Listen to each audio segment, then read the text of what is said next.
আরে বল। হ্যাঁ বেটা, এটা বল। মামা, বলটা আমার জন্য এনেছো? এই নেও বেটা, তুমি এখানে বসে খেলো। যদি তোমার কাছে কেউ আসে তাহলে তুমি বল দিবা না, ঠিক আছে? ওকে মামা। আচ্ছা তাহলে আমি যাইতেছি, তুমি বল নিয়ে সাবধানে খেলবে। আরে তোমরা কারা? রকি, তাড়াতাড়ি করে বলটা নিয়ে নে। আরে এগুলো তো চোর, দেখো আমার বল নিয়ে পালাচ্ছে।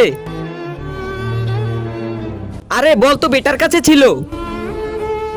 মামা দেখো, চোরে আমার বল নিয়ে চলে গেছে। বেটা তুমি টেনশন করো না, তুমি তাড়াতাড়ি গাড়িতে উঠে বসো। মামা ওই যে আমার বল। তার আগে তুমিও যেতে চাও তোমার মা 100 বছর বেঁচে থাকুক, তাহলে এই ভিডিওতে একটা লাইক দিয়ে চ্যানেলটাকে সাবস্ক্রাইব করে দাও। আর হ্যাঁ, লাইক সাবস্ক্রাইব শুধু তারাই করবে যারা মাকে মন থেকে ভালোবাসে। আরে ওই চোর, তাড়াতাড়ি আমার বল দিয়ে দে। তোমরা আমার কাছে এসেছো বল নিতে। আরে তোরা হয়তো আমাকে চিনোস না, মামা ওদেরকে শিক্ষা দিয়ে দাও।